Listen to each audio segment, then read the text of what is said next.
Hi, everyone. I'm Shelley Lyle. And I'm Brian Avery. And welcome to Voices from the Field, a podcast brought to you by the Department of Sport Management at the University of Florida.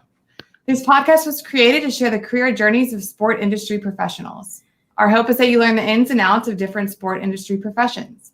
We're excited to be with all of you this week and with our special guest, Tyler Stewart. Tyler is the Vice President of Brand and Experience at WarnerMedia Sports. So Tyler received his Bachelor of Science in Sport Management from the University of Florida. After graduating, he worked in communications for the Tampa Bay Buccaneers, Super Bowl champs at this point, so excellent. He is the founder of I Wear Cool Socks menswear and lifestyle platform and has held various sport marketing positions throughout his career. Some of these positions include Associate Director of Integrated Marketing and Partnership for GQ, Senior Director of Marketing and Partnership for the Players Tribune, and Executive Director of Marketing plus experience for the Bleacher Report. Tyler stepped into his current role as the Vice President of Brand Experience for WarnerMedia Sports this past month. So thank you for being with us today, Tyler. Brian, Shelley, thank you so much. Happy to be here. Definitely. Yeah, so we have lots of questions, but to start us out, you've held a really high level marketing positions throughout your career. Can you share your career journey, starting with college? You know, you are young and have been very successful, so we want to hear how you kind of got to where you are, and then we'll follow up with some more detailed questions. Yeah, no, thank you for that. I've been very fortunate, so happy about that, obviously. But to be honest, when I first got to school, I didn't know. I didn't know what I wanted to do. I didn't know I'd end up where I am right now. I actually started at UF as a pre-med undergrad. I went to preview and signed the pre-med paperwork. And then I quickly got there and was like, I don't think I want to be a doctor. At the same time, I was a big fan of, it sounds so silly to say out loud, but Jerry Maguire at the time. So I played football. I played sports. I actually was a walk-on at the University of Florida as well. Ended up tearing my ACL and ending my career short there. But I always told myself if I couldn't be the next Tom Brady or the next pro quarterback, I wanted to be as close to the sports as possible. So that led me down the Jerry Maguire sport management talent representation path. I was very fortunate to land a gig at a sports agency straight out of school. Right after the Tampa Bay Bucks endeavor, actually, and Brian, they weren't actually nearly as good when I was there as they were this past year. I've been a lifelong fan, so I'm very well aware. Yeah, exactly. Their trials and tribulations. So I started in the comms department there, pulling quotes from the players after the games and distributed them to the media. I was actually still in school at the time, but had a full-time gig with the Bucks. So that was really cool and interesting to do and a unique position to be in. Then I went to the sports agency. It was called Lagardère Unlimited at the time, recently rebranded Sport 5. Before that was Lagardère Sports and Entertainment. But I did that in the talent rep world. Client servicing, talent marketing was the official title for about 4.5 years. At the same time, I was able to build programs for our athletes specifically. We were a media company at the same time, which was unique in the fact that we were a media company with a sports agency arm or vertical, if you will. And we had a head of sports marketing, essentially, that came from the media magazine world. And he kind of showed me the ropes early as to how integrated marketing works, how integrated programs can work. And then we started to apply that thinking to talent specifically. And to be honest, it's very commonplace now, but this was 2011. And it wasn't very common to do anything outside of a standard endorsement deal, right? So when you start to build content around an athlete the social pieces that would come with it, like that wasn't as prominent then as it is now. And I like to say, honestly, we were some of the pioneers in that regard on building that for our athletes. So I learned that side of it. And then, of course, the straight up talent representation side of it. Definitely realized I liked the marketing piece and the integrated piece to a little bit more, and I was gravitating more towards that. I got to be a little more creative. At the same time, Brian, you'd mentioned I wear cool socks. I lived in New York. I was a young guy. I liked, the art scene. I liked going out to dinners, et cetera, et cetera. So I created essentially just a platform for me to share my experiences in New York City and abroad. So that translated to things like sneakers. And at the time, literally socks were a thing. So I wore cool socks, literally, and would take photos of my shoes and socks and then post them to my Instagram or my Tumblr, which was the platform of choice back then. which was awesome because not only did it expand my horizons and open my eyes to other things culturally, but it also got me into the door, which would be my next job at GQ magazine. So they had a program called GQ Insider, which was essentially their network of influencers, which was also, again, 2012, like relatively early for when you think of influencer network. So I was able to do some work for them on the branded side while I still had my sports agency job, just like as a side project, a little side hustle that I enjoyed doing like on the weekends and whatever. And then they were like, hey, we have this cool role that's open that we think you'd actually be a great fit for. And I explored it. I was like, okay, I actually enjoy this as well. Like, let's do it. So then I transitioned over to Condé Nast GQ, specifically in the quote unquote integrated marketing world, where I would be the sales support from a marketing perspective, to where we would go out and sell advertising for the magazine.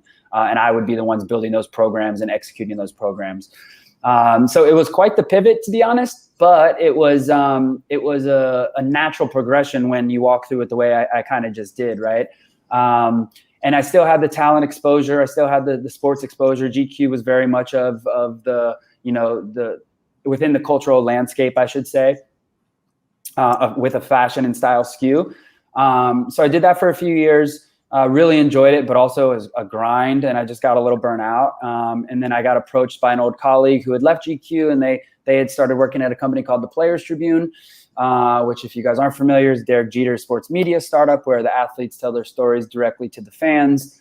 Thought that was a really awesome concept. And to be honest, it perfectly merged like what I was doing in the talent rep world previously with my current role at GQ.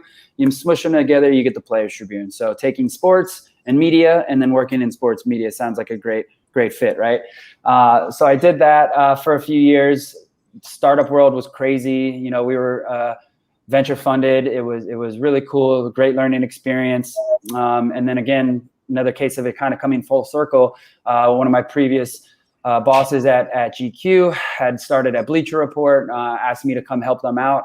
And that's where I'm at now. I've been there for about 3 years, where I handle all things, brand and experience, which I think we're going to get into here in a second. But it was a long journey, but we're here, and I couldn't really envision it any other way at this point.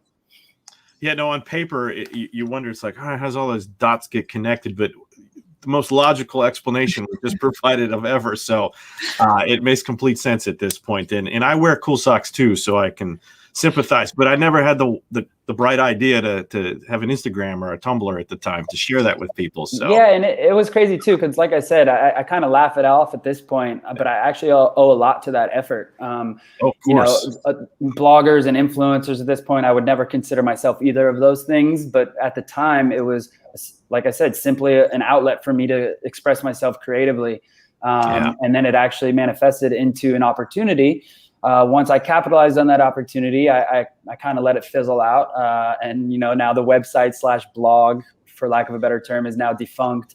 But it was very fun. I enjoyed it. It gave me some great opportunities outside of a job, but job being the best one.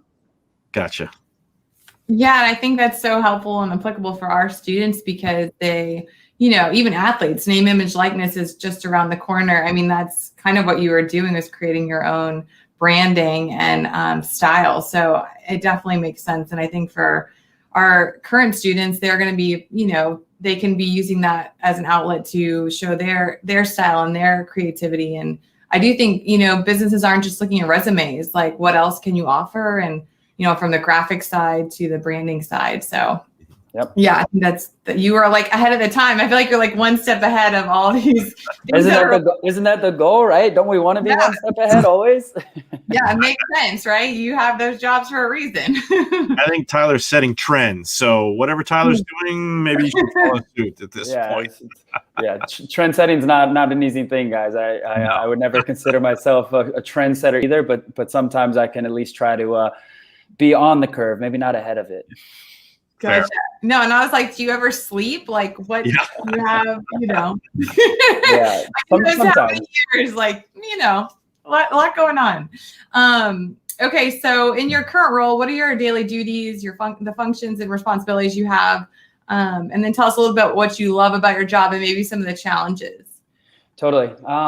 So Brian, I think as you mentioned, recently absorbed a little bit of a larger responsibility set, which is awesome. Bleacher Report is owned by Turner Sports, which is owned by WarnerMedia. Bleacher Report is essentially like the young and irreverent digital arm of sports and culture. And then Turner Sports, of course, has all the linear rights for things like MLB and NBA on TNT and all that good stuff. Okay. So the larger sports ecosystem, I just now have additional insight into. So everything from a linear perspective and helping promote things like the NBA efforts that we have, like All-Star Weekend was huge for us this past weekend. March Madness, we broadcast the rights or the games to as well. So promoting those things and driving consumer marketing efforts, along with a substantial team, of course. But then also on the digital side, all things from content, product, talent marketing efforts within Bleacher Report and growing our base there. And then making sure that the brand as a whole and all of those things I just mentioned is succinct and proper and, how we want to be driving it forward. So that also heavily falls to the experiential and e-commerce side, which is where the experience part of my title comes from. So we throw various consumer-facing events at Bleacher Report and Turner Sports as a whole. And then we have a pretty robust, at least now, merchandising and e-commerce business to where we'll sell like collaborative merch with athletes, talent, artists, et cetera, and sell those products to our fans as well. So basically any touch point of the brand being the sports world within WarnerMedia falls to me and my teams and just making sure that it's up to snuff. What I would say I like most about it or what I've been most interested in, to be honest, it's just being able to create from the ground up and be creative. Like inherently, I'm a very creative person, and when I'm not creatively challenged, I don't thrive, to be honest. So a perfect example is some of the stuff that I get to be creative and build, which lends itself to that. Last year at All-Star Weekend in Chicago, and both of these are actually examples from All-Star, which is not by design. It just happens to be the first thing that come to mind. But BR Chicago last year, we threw an event literally called BR Shy. It was a big, like 5,000 person consumer event. We basically built what we called the dual level crystal court. And that was literally a court that was elevated 10 feet off the ground, but it was see-through. So people could walk under it and experience like the Bleacher Report brand and our brand partners below it, while basketball and dunk contest and influencer games were taking place up top. And then it transferred over into the stage for a Quavo performance to cap off the event. So literally a bunch of fans were sitting under there, like having a great time. And then all of a sudden flip switched and Quavo started performing and they could literally stand under the stage. We have this amazing photo of like Quavo putting his hand down, like high-fiving somebody under the stage, under the court. So we get to build things like that. And then, completely on the other side of it is, like I just mentioned, All-Star Weekend, makeshift version a little bit later in the year, just happened down in Atlanta instead of Indy like it was supposed to be. We threw this experience called Open Run, which is literally 2 rappers versus 2 rappers playing in a 2-versus-2 basketball game. We broadcast it live on Twitter and within the Bleacher Report app. And again, I mentioned merchandising and e-commerce. Like we sell physical products tied to our experiences, tied to our talent, whatever it might be. And this year specifically, we made a collaborative basketball with each of the rappers in the game. And then we actually decided to sell them digitally as well as NFTs. So if you guys aren't familiar, NFTs are non-fungible tokens. They're all the rage right now. Like it's just literally the Wild West. It's the craziest world. But we basically stood up a whole campaign to sell 4 NFTs, one with each artist, one with each rapper, in like 7 days. And then ended up selling quite a few of them and had a really cool experiment that ended up proving pretty successful for us. So net, long story short is, I like to build things. I like to be creative and within the world of sport and culture, WarnerMedia gives me the opportunity to do that. And that's what I like most for sure. Yeah, I'm curious. These you said non-fundable coins. Is that the term? Non-fungible, technically, FUNG. Okay. Essentially it's anything that's not easily transferred. So like again, we can talk about this conversation forever. It's a whole. I think they're the videos, right? Are they the videos of the players? Like they basically like NBA Top Shot is like the market leader right now. Like you can buy a LeBron highlight. One just sold for $208,000 as an example, which is crazy because you can literally go watch that same highlight on YouTube for free, but like you don't own it. So like a person who owns that just paid a bunch of money for it. So think of it like a fungible token or a fungible asset is cash. And then like crypto is also fungible because it's one for one. But then an NFT is like the Mona Lisa, right? You cannot transfer a Mona Lisa for another Mona Lisa. And then you cannot transfer an NBA highlight if you own it for another NBA highlight. Interesting. It's a very complex world, to be honest. And I learned so much this past week. And again, that's why I love being able to do the things I just mentioned, because like, where else could you literally be like, I think I want to try to sell this digitally and then actually do it? Yeah, no, I had read something the other day. The Dallas Mavericks are going to accept Dogecoin, I think. Yeah. Yeah. The Cuban's leading the charge on a lot of these things. And who knows? Last thing, I mean, again, like I said, we could talk for this forever, but who knows where the NFT marketplace goes? Who knows if like, Dogecoin, doggy coin, whatever you want to call it. Whatever you call it. Yeah, where that wants to go. Like, and if I bought a Mavs, wait for somebody else. Yeah, if I bought a Mavs ticket with Dogecoin, like who knows if they're going to be able to redeem that for cash in 3 years? Like nobody knows right now. Right. No, it's the Wild West, like I think you said. So once again, the trends. No, so we're seeing a trend with you, Tyler. This is pretty cool. Now, you've had a lot of experience in a very short period of time, and I'm curious, speaking specifically to our student body, how have you evolved as a leader or an innovator or a person? How are you? Because it seems like you're so busy and you're making a lot of big moves quickly. How do you have time to reflect and grow, if you will? Yeah, I mean, that's a great question, and it's been something that's been extremely important to me as an individual throughout my career. I mean, full transparency is like I started as a know-nothing kid who just was like bright-eyed and like, I want to be the next Jerry Maguire, right?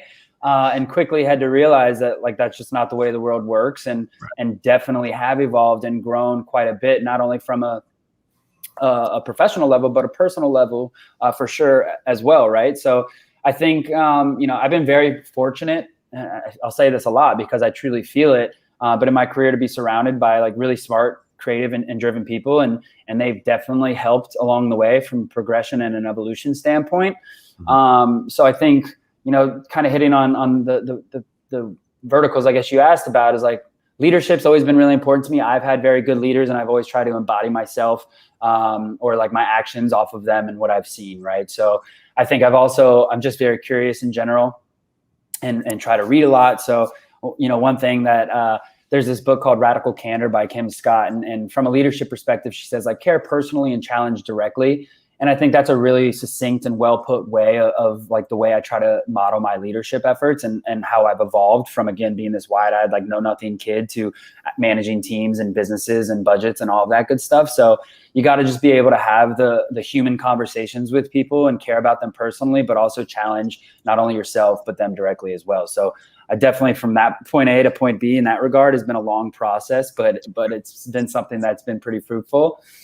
We talk a lot about the creative side of things. So from an innovation standpoint, I've just always like been striving for what's next, right? Like you keep mentioning trends, and I don't sit here and consciously think like, okay, I got to be ahead of the trends. But at the same time, if I'm satisfied with what I'm doing or what we have going on and just like, okay with the status quo, and I'm not creatively challenged, I'm in the wrong place, right? And that's when I look for my new opportunity or new endeavor, or like finding what's next, whether it be in a career or a market or a company, whatever it might be.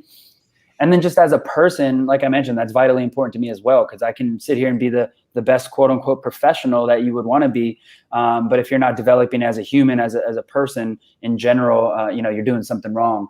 So I think just like it took me a while that, I realized I actually wanted to help and actually make an impact in life, and not only my life, but others. So finding and creating those opportunities that allowed me to do that, whether it be, again, from like a corporate social responsibility perspective or charitable effort in my personal life or whatever it might be, those are the things that I've definitely evolved into and have always held close to make sure like, hey, I'm hitting these benchmarks internally. Okay, that's very well said. Very succinct too. So I appreciate that. And following that same vein, I mean, if you were a student, reflecting back, 15 or so years ago for you, what is one thing you wish you knew that it would be a game changer for you today? Yeah, it's a really good question. It's not as like finger pointing as easy to put to put a pin in it.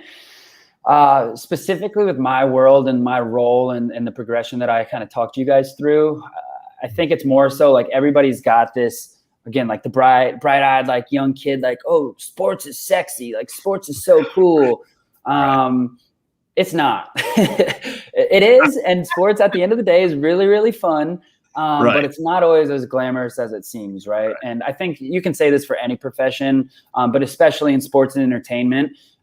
There's a lot of nitty gritty, a lot of ugliness that, not in a bad way necessarily, but there's just a lot of things you don't realize that have to happen, and a lot of things people have to do in order to get to the final product that you see, whether it's a content company, a sports company, a league, a team, or whatever. Like, it's always like, oh, I love sports. I'm a sports fan. I want to work in those.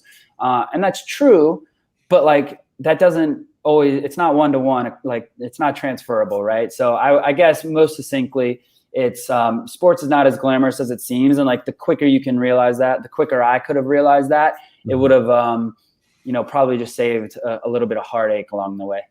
No, I respect that. But we also need students to be bright-eyed, if you will, with respect to the glamour to attract. Yeah, and I'm not trying to be too much of a Debbie Downer here by any means. Like, don't get me wrong. Sports and entertainment, the world of what we live in is pretty freaking awesome, right? Yeah. But there's two sides to every story. The grass is always greener, for lack of a better term. Yeah. And it's just important that you at least have that perspective and that recognition, I think, because if you come in thinking, hey, I love this so much and my love is gonna equate to amazing work, like it doesn't always work that way. No, and I respect that because it's a grind, and we teach our students that. Yeah.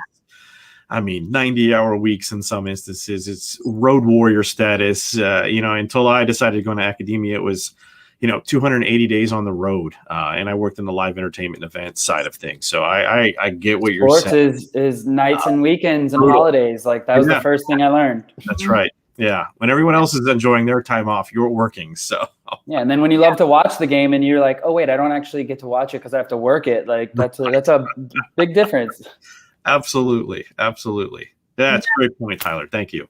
We're always encouraging our students, like realistic, like no sooner rather than later, you're not in. Like, what are you going to wake up at like 5 a.m. and go to bed at 1 a.m, like 4, Yep. because that's real. Yep. For sure. So, and then curious, you talk about, you said obviously it's not as sexy, but what has helped to maybe ground you going from being a student and then being extremely successful in a world that can be entertainment, sports? I mean, there's a lot of things out there. So I'm just curious, like, how have you kind of stay grounded in your work and not get, too carried away with all the things that you get to have opportunities to be a part of? Yeah. I think it's really easy in again, contradicting myself a little bit, like in the sexiness of sports, it is really easy to get carried away, right? And it's like, oh, I get to travel. I mentioned All-Star Weekend, like going to All-Star Weekend every year, going to the US Open for 2 weeks at a time when I was working at the talent representation agency. Like, it's very easy to sit there and say, okay, like, sick, like sports are awesome. Like, I love it. But again, there's still work to be done on the other side of that. So I guess, what's grounded me is, again, the perspective that it is a business. At the end of the day, there are priorities for people, for the organizations, et cetera. Again, I think I've been very fortunate to have other successful people in my corner and leaders and coaches and mentors, most importantly, that taught me a lot along the way, right? And taking me from that young, just excited kid to, a young professional to a young executive, et cetera. So I think just having the right people around you, having the proper perspective and the proper balance to make sure that you can not only handle, it is a grind, it is sexy and it is fun, but on the other side, you got to actually put in some work. And like, if you don't, you're just going to fizzle out and burn out. I think that's just really important perspective to keep. Yeah, I think that's super helpful to see kind of hear both sides, Sure. And so you're speaking to people, and it sounds like we've had multiple people on the podcast talk about how important the people they surround themselves with are. And so who are 3 people you have found the most influential to you along your career journey? Yeah, I mean, yeah, it's really hard to name just 3, to be honest. There's a million. Like I'm inspired and helped by a lot of people, whether they're direct connections of mine or literally people out in the ether of just like people that I think are the coolest ever. But I mean, to boil it down a little bit, like, gotta say my dad, first and foremost, like he was the one who got me early, of course, guided me along the way. And most importantly, and however silly this sounds, is he owns a pool company down in Florida, where I'm from originally. And I used to have to work for him in the summers. And the most important thing I think he ever taught me was that I definitely did not want to work in the Florida summers in the heat outside for the rest of my life. Yes. So he was really instrumental in showcasing that I needed to go do something else instead of inherit the family business. So that was really, really helpful in that regard. I think I was also very, very fortunate. I've mentioned that a couple of times, but I had a legit like mentor early, right? I was actually in school at UF. I got connected to a sports executive in the space. He was based down in Tampa, which also led me to my Tampa Bay Bucks job, and he was just really instrumental in my early development and helping me mature, honestly, from, again, like just a silly little college kid who wanted to party all the time, go Gators, to a silly little kid who realized you could party sometimes, but you also had to grow up a little bit, right?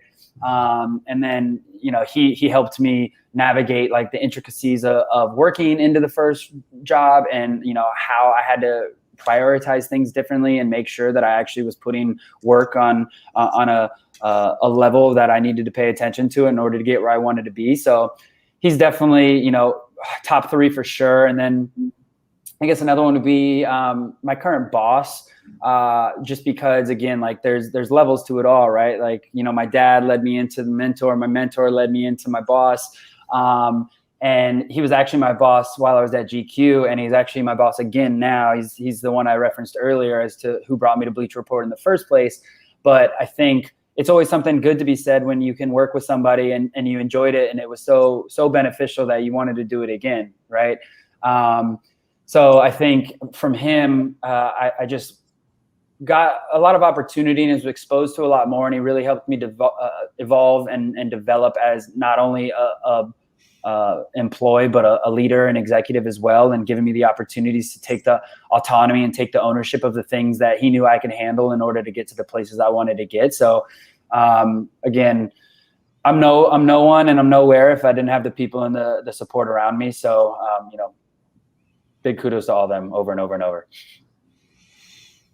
Those are great. I can appreciate, my dad's the one who got me in this industry that I'm in currently. So I can appreciate, paying tribute to those types of circumstances. And I just love my dad, obviously. So. Yeah, that too. No, absolutely. But, it takes a village, if you will. And I think you articulated that well. To get you, and people need to realize you need to rely on others a little more. Totally, you can't do anything yourself. I mean, you can, but it's not going to last. No, absolutely. So, and in speaking in that regard, I mean, if you're a student, and I know you've kind of been in different lanes, if you will, throughout your career thus far. But if they were going to go into marketing and sports specifically, is there a pathway that you might be able to identify or help them with respect to what choices you should make along that road to get there? So no, there's no like formula per se. And there's definitely no one size fits all approach. I don't think to my industry, to sports as a whole, to any industry, to any job, to any person. To be completely honest, like I think first and foremost, like happiness is key, right? Like you have to be happy. And it sounds so silly and it sounds so like cliche, but you really do. Like you can grind all day and all night, and you can make a ton of dough, like make as much money as you want. But at the end of the day, if you're miserable and you don't actually enjoy what you do, like what good does that do anyone? Yourself, the company you're working for, whatever. So I think like most simply put, like find your happiness and you'll find your stride, right? And you'll find the path to get you to where you want to be. Because I mean, just from a personal standpoint, like truly, I work my ass off. I'm sorry, excuse my French, but I always find the time for the things like, you know, that are important to me, you know, whether it's travel, of course, when we're not in a pandemic world and we can, you know, reading and relaxing, spending time with my friends, et cetera, et cetera. So I think that, there's no, you know, path specifically to get here as much it is like you just have to find the way, you know, that's going to be most succinct and most helpful and most, the words are escaping me, but what's best for you. Yeah, no, I agree. If you're not satisfied or happy, there is no point to it in the long run because it'll show. And I'm convinced of that. And it'll wear you down and out. You'll be, you know, finding other employment opportunities shortly thereafter. So, no, good. Great perspective. And transitioning just to hear a little bit more about the marketing side of things. I know you only work with the Bucs for a couple years, I believe. And but you've also worked in sports divisions of different organizations, even GQ, which is outside of what we term sports, but very relevant. What are some of the differences in working for a team, a marketing position for a team versus an organization? Totally. There's a lot, honestly, right? Like, you know, it's a very different world from a team versus an agency versus like a content organization, whether it be a Bleacher Report or a GQ and media, quote unquote, right? And then to each one, like everyone is a fan. Everybody loves the sports like we talked about earlier, but in each, the priorities are definitely really different as well. So I don't know, you take the Bucs example, the team, their priorities in my perspective are like the fans that come to watch the games and then the brand being the team and the product on the field, right? So that's their priority, what they need to focus on. From an agency perspective in talent rep world, the priorities are like players and their livelihood, right? Like the players have to make their money so you can make your money as well. And like they are your main priority. And then from a content and like a publishing platform perspective, the priorities are the audience and the storytelling that we share with that audience. So each world definitely has its different priorities. So the marketing functions within each of those definitely cater to each of those priorities. But the one thing that I can say is the common denominator and the same goal is making money, right? So there's always something that drives to, hey, how can our marketing support help drive revenue? How can our marketing support help brand our players differently to where they can go be more marketable and drive more dollars for their off the field endeavors, et cetera, et cetera. So I think the marketing functions within each of those teams definitely differs depending on the priorities of said organization. But from a culture perspective, I think there's a through line of again, like we've mentioned, sports being fun. So of course, like sports and the world of sports and entertainment in general, like you literally surround some of the best moments and events like in any given year, right? So inherently, the culture is just fun. So it depends on, I guess, within whatever organization you're sitting in, like where you sit and why you're sitting there and what you're looking to do, right? Because as an example, like Tampa is a lot different than New York City. So the culture at the Bucs is a lot different than Bleacher Report. And then like the communications department, which I was working in, is a lot different than the stats department, which we communicated with, but very different worlds. And those guys, like their culture was much more sit in a dark room and like count stuff up and decipher film. And mine was like, no, I'm going to watch the game and eat some Banana Foster during halftime and then go to the locker room, after the game. And then, like the player relations team is much different than an agent, right? Like if you're on behalf of a brand or a team versus an agent for a player, like very different perspectives on things. So every effort definitely has its own spin, but again, with that through line of like, hey, like at the end of the day, and again, this happens a lot in my world, and we're not curing cancer. We're here to create an awesome product and have fun. So there's that through line and mentality through a lot of it. That's awesome. Yeah. And I guess I wish I was curing cancer, but no, that is because I think it's hard to understand the intricacies of each department on top of what the differences are in a sport versus an agency or, all those kind of things. Because sure. I think from our students' perspective, there's like these ideas, like we said, the idea that sport is sexy, like from the outside, but the inside is actually a lot more challenging, a lot more work required. So with that being said, when we're thinking through, like, I mentioned grounding, and So I want to change the topic a little bit into this question, but I don't think there's a perfect answer, and thus far we haven't gotten one. But if you had a formula, or do you have a formula for staying balanced and healthy in a very high performance environment? Yeah. Again, there's definitely not one formula. There's no end all be all solution for anyone. I think everybody's unique in this regard, and everybody's mental health and the way you use the word balance, it's going to be unique and exclusive to them.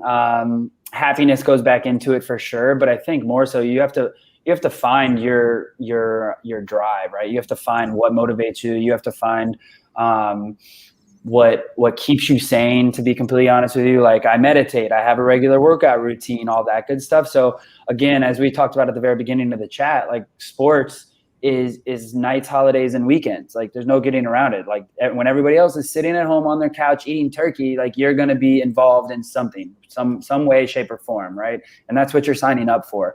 So mentally, you have to prepare and have that perspective.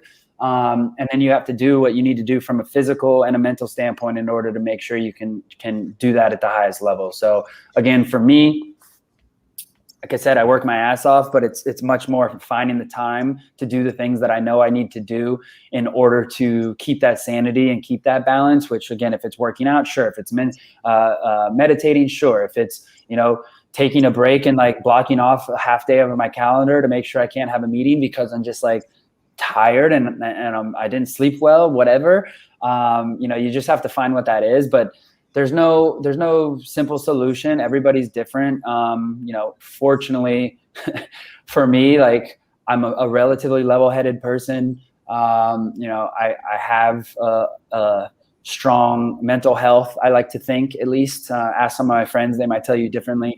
But yeah, it really is. You just got to understand, like, sports, again, as fun as it is, you can't sit there and just dive full into the fun, because you got a whole other side here of like, no, it's a grind, and we have to drive the business forward, and we have to do new things, and we have to make money, and we have to literally have a business. Because if you just focus on one or the other, like, the other one falters. Yeah. So moving to a topic we had picked up on a little bit prior to this, if you were looking, if you were a student or a student athlete, and even taking into consideration the name, image, likeness considerations on the horizon here, what recommendations would you have, or could you give to a student or student athlete with respect to building their own brand? What would that look like, if anything? Yeah, it depends, honestly. It's a very different perspective talking about someone who like follows my path and goes down to like the business professional versus a student athlete, like potential professional athlete, right? So I guess I'll carve it up in two ways, because they're very different answers. Right. From a business professional perspective, like, I would almost argue the opposite, right? Like, I don't think it's as much of a brand building and being on select platforms as it is like, be careful what you're putting on to what platforms, to be completely honest with you. Because Shelley, you had mentioned earlier, right? It's like, we're all looking at everything. The resume is not the end all be all anymore. So as soon as I get a job applicant, I'm going to go look at LinkedIn, and then I'm going to Google them and see what's on Instagram or public on Twitter, whatever. And if it's a bunch of inappropriate things, like those are seen now, right? So you just got to be careful what you're doing. And if you're not on private, just realize that there's people Googling you and finding what you probably don't want them to find. Right. On the complete opposite side of that, like, there is absolutely value, both from a professional standpoint, but also much more a student athlete, professional athlete perspective of building your personal brand. Because again, like, in the age of the Gen Zers and, influencers taking over a whole industry, essentially, you are your brand, right? And like, people make their whole livelihoods off of how many posts and what kind of content they can create and how many followers and likes and engagement and all that good stuff. So I would argue that, to go back to the trendsetter conversation, like, you got to roll with the culture, honestly. TikTok is something that I wouldn't have envisioned 5 years ago, but look at us now. Like, people are making millions and millions of dollars off that platform alone. Who knows what will be the next version of that. But I think, and we deal with this all the time from a quote unquote brand perspective at Bleacher Report and my past roles as well, is like, what is our content strategy? What is the cadence? What is all this? Like, what's the aesthetic? What's the look and feel? So like, there's just a lot of things that go into the consideration set of building a quote unquote brand. And from an individual perspective, from a human perspective, like, again, you gotta kind of find your flow, right? Because some people can do things differently. Some platforms are better than others. Sometimes your skill set is just catered better to something. But yeah, it's definitely a difference from a student athlete / professional athlete to a business professional trying to just go get a 9 to 5. Yeah, no, I appreciate you breaking it down, because I see it the same way too. Be careful what you post on one end, and the other side, maybe you should get some advice with respect to how to craft your message and present yourself to the public. So yeah. I'm glad we're in alignment with that. Now, if you were to hire, say, an intern or, maybe someone who's starting out, coordinator role or something to that effect, for your organization or for you personally, what kind of qualifications would you be seeking in that individual? Yeah, it's interesting because with the scope of like our world and my world now specifically, we get quite a diverse range of applicants with diverse range of skills and expertise. And one thing that honestly was actually told to me a long time ago, which I wholeheartedly believe in, is like, I'm a big proponent of hiring for potential, not experience, right? Okay. And don't get me wrong, like, there are definitely essentials and there's experience that is absolutely needed for select roles. But I think that there's too much weight in general that's held on being an expert in many of them. Okay. So, like, to put it more succinctly, I guess, is the opportunity doesn't exist for a lot of people because they don't, quote unquote, have the experience, right? But that doesn't mean that they're not potentially capable or they don't have the potential to crush that role or whatever it might be. Because I felt at certain times, even in my career, that like, hey, I don't technically have the job description specs to go accomplish that, but I know if I was in that role, I could 1,000% do it, right? And I know a ton of people feel that way. It's not exclusive to me. So I try to take that mindset as I'm evaluating roles for my teams or teams that I might have a hand in. So, like, if somebody, for example, like graphic arts as an example, like, oh, you need to be a marketer, you have to have graphic artists. Like, no, the only time I'm going to need a graphic arts expertise is if I'm literally hiring a designer that needs to be on my creative service team who's going to physically design things, right? I think, of course, there's a level of taste and a level of creativity that can't really be taught. It can be adapted and learned, but it's inherent to who a lot of people are. And like, that will set them up for more success in certain roles over others. But I think, simply put, it's like, show me you're creative. Show me how you think differently, and you can come up with solutions to the problems that we'll all face together, and that you have the ability and the potential to come up with those solutions, and we'll get along great. So it's not really like a qualification or a spec sheet or anything like that. It's more like, hey, show me you're going to grind, and show me like you're potentially, or show me you have the potential and the capability to accomplish the challenges or face the challenges that we're going to face, and we'll be good. It's funny. You say, you know a lot of people that have that mindset that you just kind of provided for us regarding potential versus experience or expectations, but you're the first to articulate it that way. We've done this probably 20 or so times, and to hear I'm hiring over potential over expertise in regards, that's refreshing for students in this age, because gaining some of this valuable experience is hard to come by. And it's funny you bring up the graphic arts thing, because we literally just had a conversation with a student who was concerned because she was informed in a job, marketing specifically, that because she didn't have graphic arts experience that she didn't qualify for it. I'm like, oh. So it was disheartening, because, you're hearing some that like, well, maybe I have the, internal to the organization because of the size, a graphic arts and design team built in, but then these smaller ones might not. So it's like, you need to come with both. So yeah. Well, I would just say too, like, it's hard to break through the traditional bureaucracy at a lot of organizations, right? And like, they still sit there and be like, oh, 5 years experience necessary, like have to have graphic arts capabilities, et cetera, et cetera. And they like check the box. So not everybody shares my mindset, I'll say that. But, playing devil's advocate to myself for a second, the potential is a lot less tangible and a lot harder to decipher than experience, right? So I think that's why people don't challenge themselves to go down that path with a select candidate, because it's very hard for candidates to show like, hey, look, like I don't have this experience, but I got a shit ton of potential over here, right? And that's it's not tangible. You can't sink your teeth into it. You can't showcase it. So I guess like for the audience, think about that and say, okay, like, yeah, I might only have 3 years when they're asking for 7 if you're ambitious. or like, hey, I might not have the skill set to go design whatever, but like, if I was actually doing this, let me showcase to you how I would tackle these problems, even though I don't have the experience to quote unquote tackle the problems, right? And just to put it most succinctly, it was like, I didn't know how to make and sell an NFT up until 6 days ago. No. And I literally did it, right? So like clearly the potential and the capability was there, and not to pat myself on the back, but like nobody knew how to do that a week ago. And like, and if I see somebody who can do it, like that's who I want on my team. Yeah. Heck, I didn't even know what it was until today. So. Exactly.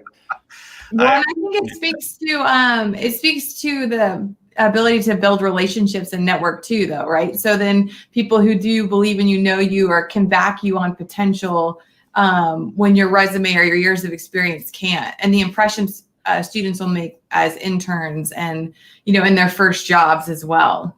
Yeah, and I would say, Brian, just to that point, bringing the two together, like you had mentioned the path earlier, right? It's like, not to use the old adage, if it's not what you know, it's who you know. Like it's not, but it is a little bit. Like you need both. You need to know a lot, and you need to work your ass off to meet the people you need to meet to help give you the opportunity, right? So I think the experience is super helpful, but like it's, again, more so not showcasing how to do something or like actually doing that thing, but showcasing you have the brain power and the thinking capacity to do that thing, as opposed to sitting there being like, no, show me you did this. Be like, no, like I haven't done that. A lot of people haven't done that, but like, look, I'm going to walk you through the process of how I would accomplish that if you were to give me the opportunity, and then lean on somebody to help you get that opportunity, or at least put you a foot in the door.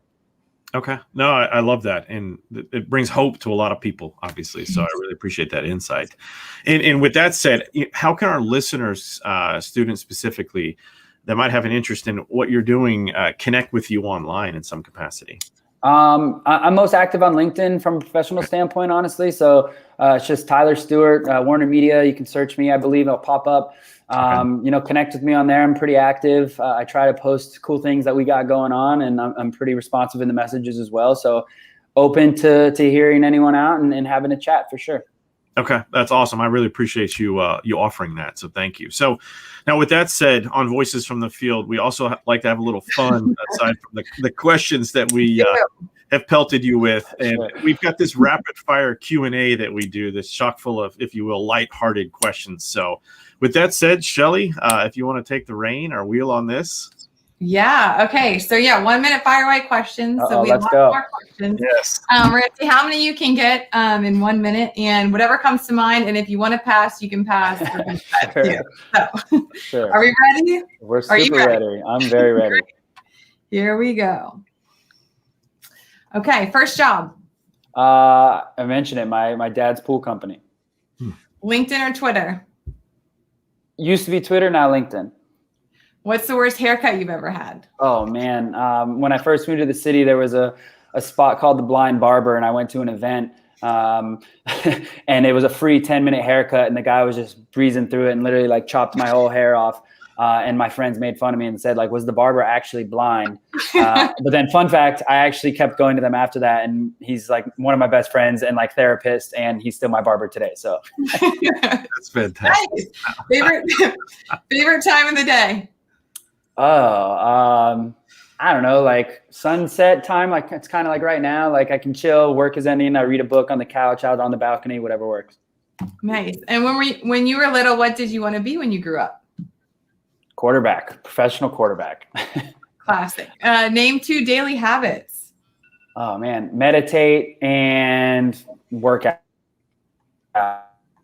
Okay. All right, that's the time. I want to ask more, but I have to abide by my 1 minute. That's right. I was intrigued by your response. Sorry, yeah, the barber one took a little bit longer. Yeah, but it was worth it. That was a good one. Those were good responses. That's been one of the best. Yeah, we love the haircut story. It's the funniest to watch people respond. And you know what's crazy? It was just different for me at the time because like once it grew out a little bit, it was okay, but I was just like petrified at the time because I haven't touched my hair in a long time, and it was scary for a second. That's fantastic. That is funny. I love too that it was old. You were older. Like most people have the like, well, I got the bowl cut, or I had this really bad, like 5-year-old haircut. Yeah, it was like a year after school. That's awesome. Oh, well. So Tyler, we really appreciate you joining us today and taking the time to share your professional endeavors and insights. I know it's been super helpful to all of our University of Florida sport management students, our faculty even, and our alumni. These are all individuals that are listening in and will receive this content. So with that being said, I have one question that kind of throws people for a loop at the end. And the basis of this, no, only one. I might have thrown you for a loop for the other ones too, or we have. But with that one, this one particular, is there something that I should have asked you that we didn't get an opportunity that would be super helpful to the students in regards to your career or in just general advice? Yeah. I think a question, again, like especially with these types of conversations, the stuff that never really comes up, or at least from my experience, is the opposite side of it. And I know I've hinted and alluded to that a little bit. Like, we're like, what's the most exciting part of your job? Or like, what do you like most? It's like, how about we make sure that everybody has the perspective of like the shitty parts, right? So like, what's the least exciting or like the least favorite part of the job? I think it's important to have both sides of the story. And, you know, no matter what topic you're exploring, you just got to be as informed as possible and always have that. You know, with the election and all this stuff, I got into plenty of familial arguments with my dad. Is like, Dad, like you're literally only stating facts from one side, right? So same with this. It's like, hey, everybody wants to hear like what I have to say and like why I like it and what they can do, but also like make sure you know what I dislike, and maybe you don't want to go that direction because like he said that and that really resonated with me. So, you know, it is what it is. And so you take all the insights and you make the best decision once you have all the information, but just be as informed as possible. Okay. No, I love that. Yeah. Sometimes you need to know who to ask those questions to as well. You know, depending on who you ask, you might get the sunshine and roses response. And I think that's why we have these conversations, to bring in a lot of different perspectives. So our students can gain that insight. So we really appreciate it once again. And we appreciate your time. So with that said, those that are interested in following us on Twitter, Instagram, or Facebook, you can find us at UFSPM. We are your hosts, Brian Avery and Shelley Lyle. And for joining us. Go Gators, right? Thanks, guys. Go Gators.